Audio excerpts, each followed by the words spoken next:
பிலிக்ஸ் தொடர்பான வழக்கு விசாரணைக்கு வருது. அது சம்பந்தமான நீங்க தகவல் கொடுங்கன்னு நீதிமன்றம் கேட்டிருக்காங்க. இப்போ எந்த வழக்குல கைது பண்ணாங்கன்னு தெரியாது. டெல்லியில போய் கைது செய்ய வேண்டிய அவசியம். ஒரு பேட்டி இருக்கிறாரு. அந்த பேட்டியில் அந்த நீதிபதி சொல்லியிருக்கிற மாதிரி இவரும் அதுல குற்றவாளி அப்படின்னா அது சம்பந்தமான வழக்கு இருக்கு. பிரச்சனை சவுக்கு சங்கரோட முடியல. அடுத்து பெலிக்ஸுக்கு வருது. பெலிக்ஸுக்கு வந்து அடுத்து கேமராமேனுக்கு வரும். கேமராமேனுக்கு வந்து அடுத்து எடிட்டருக்கு வரும். இதை தொடங்கி வைத்திருக்கிறது சவுக்கு சங்கருடைய கைது, பெலிக்ஸ் கைது. பெலிக்ஸ் ஜெரால்டு இவர் வந்து ஒரு கிரிமினல் குற்றம் பண்ணியிருக்கிறார். யாரு? சவுக்கு சங்கர். அவர் A1 இவர் A2 அதில் ஈடுபட்டிருக்கிறதுனா நீங்க கைது செய்யுங்க, அது வேற விஷயம். இவர் பேட்டி கொடுத்தாரு, இவர் கைது பண்ண நீங்க அப்படியே முடிக்காம அடுத்து நீங்க பெலிக்ஸுக்கு வரீங்க. ஆனால் இந்த பேட்டி எடுத்தார் என்பதற்காகவே நீங்க கைது செய்திருக்கீங்க அப்படின்னா இன்னைக்கு RSS பாஜகவை சேர்ந்தவர்கள் எவ்வளவோ பெரிய நபர்கள் தான் கைது செய்யும். என்ன பொறுத்து சவுக்கு சங்கர் எப்பயும் ஜெயிலில் இருக்கக்கூடிய நபர் தான். ஆனால் பெலிக்ஸ் மீதான கைது என்பது கண்டிக்கத்தக்கது. திமுகவுக்கு மேலும் மேலும் மிக மோசமான ஒரு சூழலை வந்து கொண்டு வந்து விடும் அப்படிங்கிறதும், திமுக வந்து ஒரு போலீஸை நம்பி ஆட்சி நடத்தி கொண்டிருக்கிறது என்பது மீண்டும் மீண்டும் நிரூபணமாகிக்கொண்டிருக்கிறது. இன்னைக்கு பெலிக்ஸ் மீதான இந்த அராஜக நடவடிக்கையை நாம் ஆதரித்தால் படிப்படியாக தமிழ்நாட்டில் இருக்கக்கூடிய அனைத்து யூடியூப் சேனல்களுக்கு பொருத்தும். நாளைக்கு ஆட்சி வேற ஒருத்தர், இன்னைக்கு நீங்க ஆதரிக்க, நாளைக்கு வேற ஒரு ஆட்சி வருது, மீண்டும் பிரதமர் மோடி ஆட்சிக்கு வருகிறார், நீங்க தமிழ்நாட்டில் வேற ஒரு ஆட்சிக்கு வருதுன்னா உங்க மீது பாயுமா பாயாது? சவுக்கு சங்கர் வந்து திமுகவுக்கு எதிராக ஒரு ஆளை தயார் பண்றாங்க. இந்த பக்கம் பெலிக்ஸ் அவர்களை வந்து கைது பண்றாங்க. அப்ப திமுகவுக்கு எதிராக மற்ற யாருமே பேசக்கூடாது, சவுக்கு மட்டும் தான் பேசணுங்கிறது வந்து திட்டமிட்ட வேலையா நடக்குது.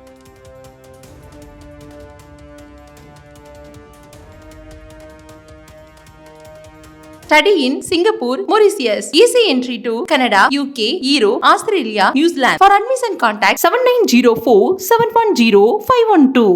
லகரம் பாய்ஸ் உறவுகளுக்கு வணக்கம். இன்றைக்கு மக்கள் அதிகாரம் செய்தி தொடர்பாளர் மருது அவர்களை சந்தித்து சவுக்கு சங்கர் விவகாரம் குறித்தும் பெலிக்ஸ் கைது குறித்தும் பேச போறோம். சரவணன் சார் வணக்கங்க.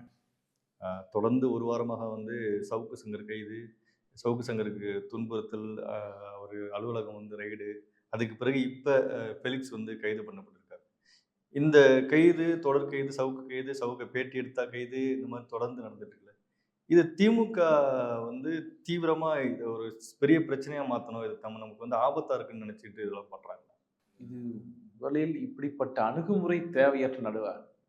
இது திமுகவுக்கு எதிராகத்தான் கண்டிப்பாக சென்று கொண்டிருக்கிறது, செல்லும் என்பதில் மாற்றுக்கிறது இல்லை. சவுக்கு சங்கரை பொறுத்த வரைக்கும், எங்களை பொறுத்த வரைக்கும் ஒரு போலீஸோடைய ஆளாகத்தான் எப்போதும் இருக்கிறார். குறிப்பாக ஸ்னோலின் தூத்துக்குடி துப்பாக்கிச் சூட்டை நியாயப்படுத்தியவர் அந்த அந்த சிறு வயது பெண் 15 வயது பெண்ணை வாயில சுட்டுக் கொண்டது சரி என்று பேசிய ஒரு நபர். அதற்கு பிறகு அந்த ஸ்ரீமதி வழக்காகட்டும், அதுல அவங்க குடும்பத்தை இழிவுபடுத்தி அவமானப்படுத்த பேச, அதற்காகலாம் இவர் கைது செய்யப்படவில்லை, அதன் மீது வழக்கு பதிவு செய்யவில்லை. ஏனென்றால் அப்போதெல்லாம் போலீஸுக்கு ஆதரவாக இவர் பேசினார். இப்பொழுது போலீஸ்ல இருக்கக்கூடிய ஒரு எஸ்பி அதிகாரி, ஒரு அதிகாரி ADGP மீது சில தவறான ஒரு தகவல் சொல்லிட்டார். தவறோ சரியோ ஒரு தகவல் சொல்கிறார். அது முதல்ல தேவையில்லை, தவறு முதல்ல அப்படி பேசியிருக்க வேண்டிய எந்தவித அவசியமும் கிடையாது.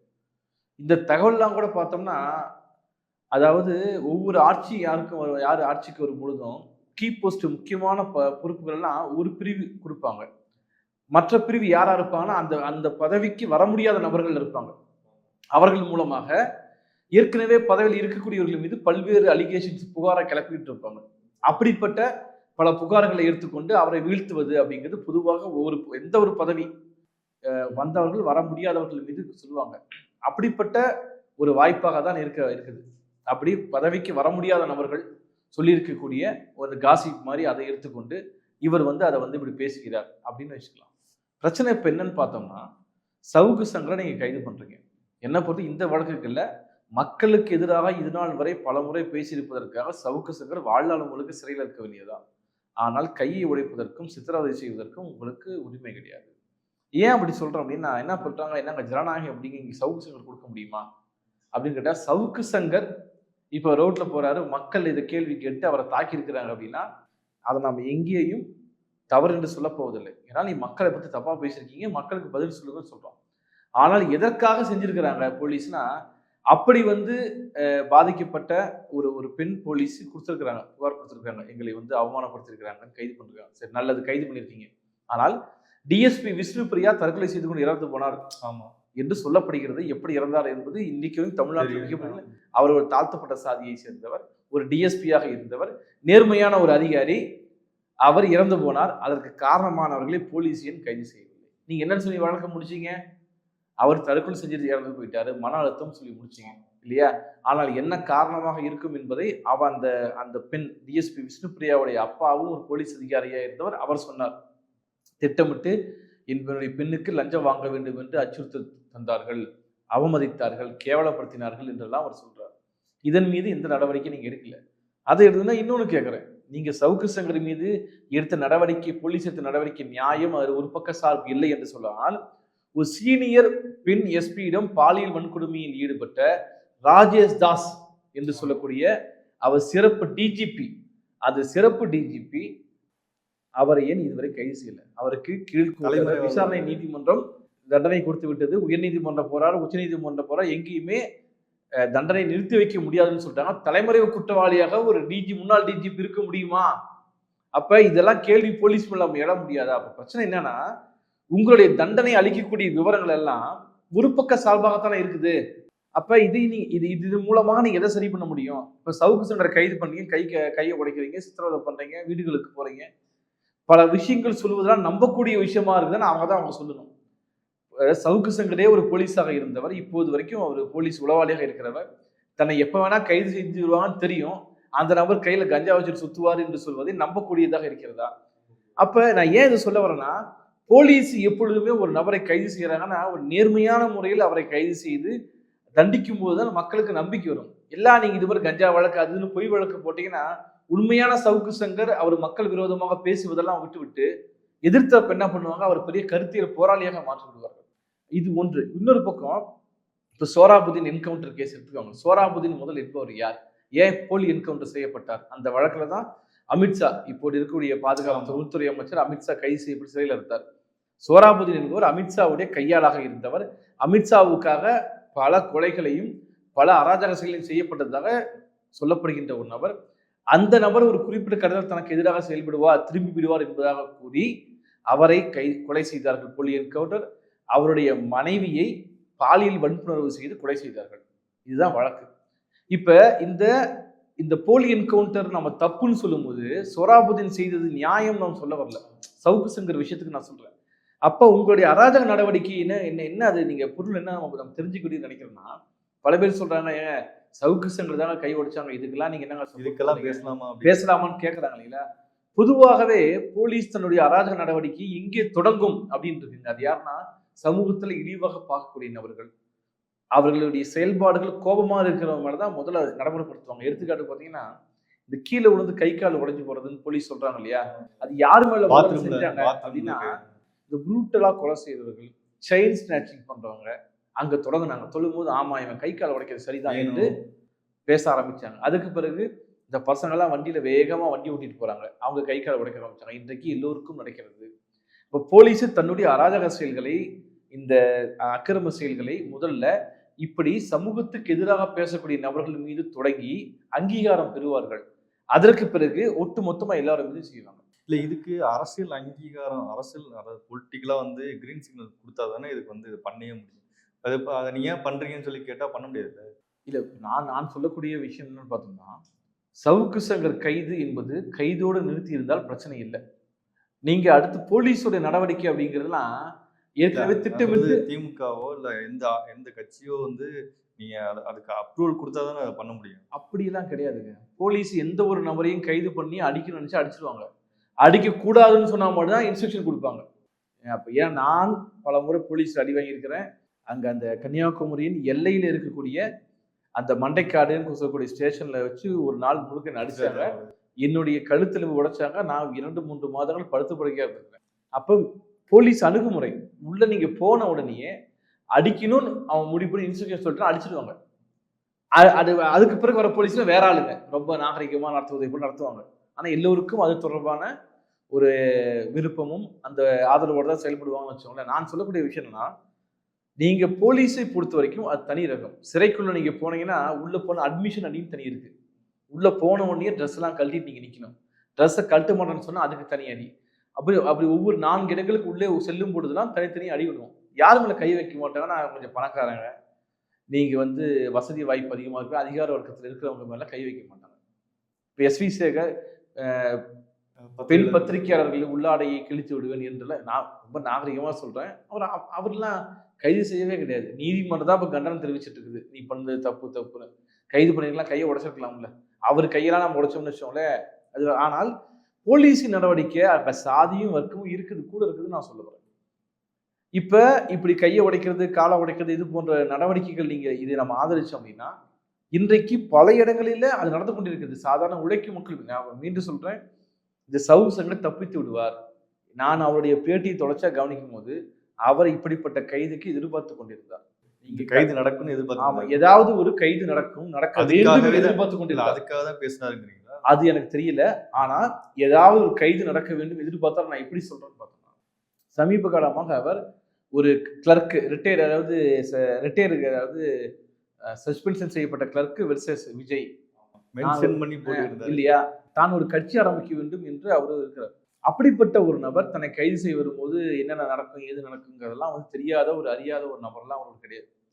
அப்ப அவர் ஒரு விளம்பரத்துக்கு அவர் காத்திருந்தார். அது கைது பண்ணிருக்கணுமோ, ஏதோ ஒரு விளம்பரத்துக்கு காத்திருந்தார். அந்த விளம்பரத்துக்கு தேவையான விளம்பரத்தை போலீஸ் கொடுத்துருச்சு அப்படிங்கிறது தான் முக்கியம். இப்ப அடுத்ததாக என்ன நடக்கும், அவர் உள்ள இருந்து வெளியே வருவாரு. மிகப்பெரிய கருத்துரிமை போராளியை போல இருந்து கொண்டு திமுகவுக்கு எதிரான எல்லா நடவடிக்கைகளுக்கும் யூடியூப்ல அவர் தான் தலைமை தாங்கக்கூடிய நபராக மாறிவிடுவார். அப்படிப்பட்ட சூழலை போலீஸே திமுகவுக்கு எதிராக உருவாக்கி இருக்குது. இதை நம்ம சொல்றதை பார்த்தோம்னா நீங்களாம் கொஞ்சம் அதிகமாக யோசிச்சு சொல்றீங்கிற மாதிரி இருக்கும். இதுதான் நடக்க போகுது. ஏனென்றால் அவர் கைதுக்கு எதிர்ப்பு தெரிவிச்சு அங்க இருக்கக்கூடிய வழக்கறிஞர்கள்லாம் யாரு பின்னாடி வராங்க அப்படிங்கிறது ரொம்ப முக்கியம். ஃபெலிக்ஸை வந்து கைது பண்றாங்கன்னு வச்சுக்கோங்க. ஃபெலிக்ஸ் தொடர்பான வழக்கு விசாரணைக்கு வருது. அது சம்பந்தமான நீங்க தகவல் கொடுங்கன்னு நீதிமன்றம் கேட்டிருக்காங்க. இப்ப எந்த வழக்கில் கைது பண்ணாங்கன்னு தெரியாது. டெல்லியில போய் கைது செய்ய வேண்டிய அவசியம் என்ன? அவர் ஏவனும் கிடையாது. ஒரு பேட்டி எடுக்கிறாரு. அந்த பேட்டியில் அந்த நீதிபதி சொல்லியிருக்கிற மாதிரி இவரும் அதுல குற்றவாளி அப்படின்னா அது சம்பந்தமான வழக்கு இருக்குது. இப்ப ஃபெலிக்ஸ் பிரச்சனை சவுக்கு சங்கரோட முடியல, அடுத்து ஃபெலிக்ஸுக்கு வருது. ஃபெலிக்ஸுக்கு வந்து அடுத்து கேமராமேனுக்கு வரும். கேமராமேனுக்கு வந்து அடுத்து எடிட்டருக்கு வரும். அப்படிதானே? வேற யாருக்கும் எல்லா சேனலுக்கும். அப்ப இது அங்க மட்டுமல்ல, எல்லா சேனலுக்குமே நீங்க பொறுத்த முடியும். பிரச்சனை சவுக்கு சங்கர் மட்டுமல்ல. இப்ப கள்ளக்குறிச்சி கனியாமூர் விஷயத்துல நான் அந்த சம்பவம் நடந்து கொண்டிருக்கும் போது போலீஸ் தான் முதல் குற்றவாளின்னு சொல்றேன் அப்படின்னு நான் சொல்றேன். அப்ப இது சம்பந்தமா யாராவது ஒரு நபர், ஒரு போலீஸ் ஒருத்தர் இல்லை எங்க மனசு பாதிக்குதுன்னு பேரு கொடுத்தாங்கன்னா நான் கைது செய்யப்படுவேன். என்ன பேட்டி எடுத்து நீங்களும் கைது செய்யப்படுவீங்க. இதை தொடங்கி வைத்திருக்கிறது சவுக்கு சங்கருடைய கைது, ஃபெலிக்ஸ் கைதுன்னு நான் சொல்லுவேன். இல்லை, இப்போ இதுல இன்னொரு விவகாரம் என்னன்னா, நீங்க இப்ப சொன்னீங்கல்ல சவுக்கு சங்கரை வந்து திமுகவுக்கு எதிராக ஒரு ஆளை தயார் பண்றாங்க, இந்த பக்கம் ஃபெலிக்ஸ் அவர்களை வந்து கைது பண்றாங்க.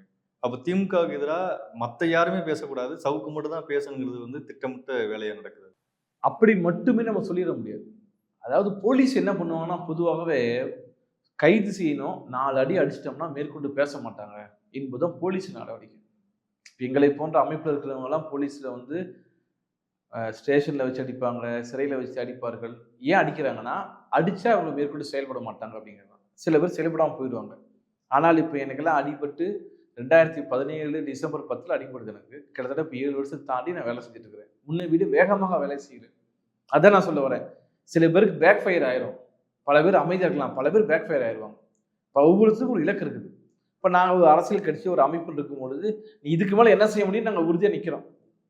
இப்போ சவுக்கு சங்கர் போன்ற நபர்களுக்கு இதையே வைத்துக்கொண்டு மூலதனமாக செயல்படுவாங்கன்னு நான் சொல்ல வரேன். என்ன அடிச்சாங்க, உதச்சாங்க என்று அவர் மூலதனமாக அவங்க செயல்படுவார்கள்.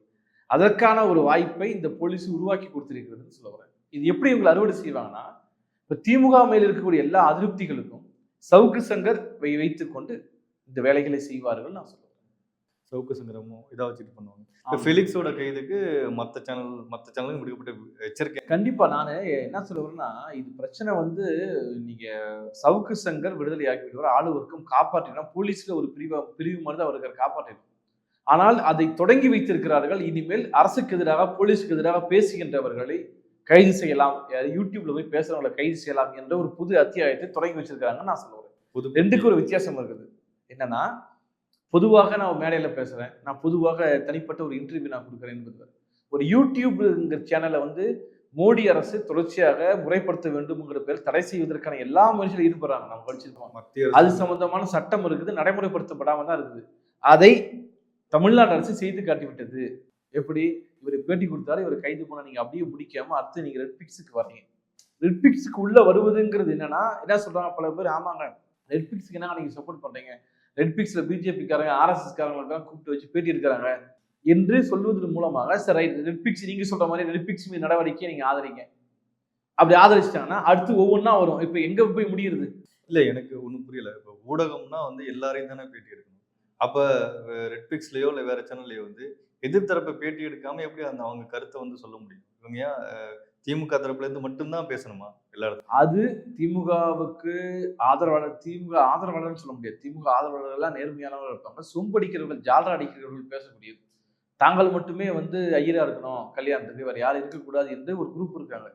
அவர்கள் திட்டமிட்டு நகர்த்தி கொண்டு வருகிறார்கள். நான் ஃபெலிக்ஸிடம் பேசும்போது கூட, நான் பேட்டிக்கு அவர் கூப்பிடுவோட பேசும்போது கூட உங்க கருத்து எனக்கு இதுல மாற்று கருத்து இருக்குன்னு பேசணும். அவங்களுக்கு வரம்புக்கு உட்பட்டு எதுல கூப்பிடுவாங்க, எதில் கூப்பிட மாட்டாங்க என்று நம்ம இருக்கணும். அவ்வளவுதான். நாம் ஒரு பேட்டிக்கு போறோங்கிறதுனாலேயே அவங்க கருத்தை நம்ம ஏத்துக்கிறோம்னு சொல்ல முடியாது. என் கருத்தை அவர் ஏத்துக்கிறாருன்னு சொல்ல முடியாது இல்லைங்களா?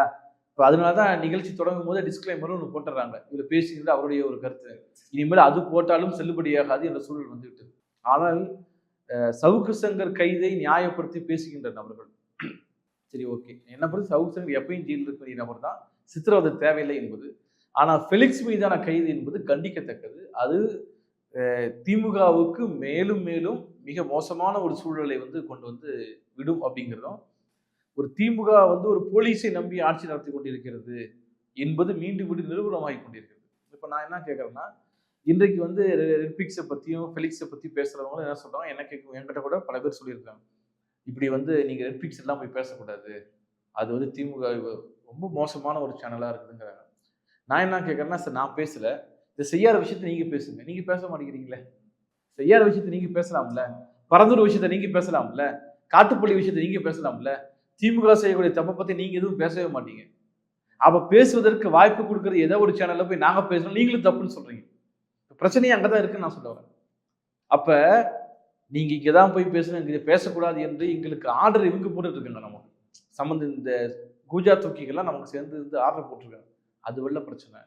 இன்னைக்கு ஃபெலிக்ஸ் மீதான இந்த அராஜக நடவடிக்கையை நாம் ஆதரித்தால் இது படிப்படியாக தமிழ்நாட்டில் இருக்கக்கூடிய அனைத்து யூடியூப் சேனல்களுக்கு பொருத்தும். நாளைக்கு ஆட்சி வேற ஒருத்தர், இன்னைக்கு நீங்கள் ஆதரிக்க, நாளைக்கு வேற ஒரு ஆட்சி வருது, மீண்டும் பிரதமர் மோடி ஆட்சிக்கு வருகிறார், இங்கே தமிழ்நாட்டில் வேற ஒரு ஆட்சிக்கு வருதுன்னா உங்க மீது பாயுமா பாயாதா? திமுக ஆதரவு உள்ளவங்களுக்கும் பாயுமா பாயாதா? அதுவும் தப்பு தானே. அப்ப ஒரு நடவடிக்கை என்ன? இப்ப ஃபெலிக்ஸ் ஜெரால்டு இவர் வந்து ஒரு கிரிமினல் குற்றம் பண்ணியிருக்கிறார். யாரு? சவுக்கு சங்கர். அவர் A1 இவர் A2 அதில் ஈடுபட்டிருக்கிறாருன்னா நீங்க கைது செய்யுங்க, அது வேற விஷயம். ஆனால் இந்த பேட்டி எடுத்தார் என்பதற்காகவே நீங்க கைது செய்தீங்க அப்படின்னா, இப்ப இதை எடுத்துக்கொண்டீங்கன்னா இன்னைக்கு RSS பாஜகவை சேர்ந்தவர்கள் எவ்வளவோ பேட்டி கொடுத்துருக்காங்க. அந்த நபர்கள்லாம் கைது செய்யப்பட்டிருக்காங்க. ரங்கராஜ் பாண்டேவுக்கு பேட்டி கொடுக்குறவங்களாம் எவ்வளவு மோசமான ஆபாசமான இந்த தமிழ்நாட்டுக்கு எதிரான மக்களை இழிவுபடுத்துகின்ற கருத்துக்கள் சொல்றாங்க. ரங்கராஜ பாண்டே எப்போது கைது செய்யப்படுவார்? அதுக்கு சாத்தியம் கிடையாதுல்ல. அப்ப நீங்க கைது நடவடிக்கை என்பது யார் மீது எப்படி தொடங்குகிறது அப்படிங்கிறது.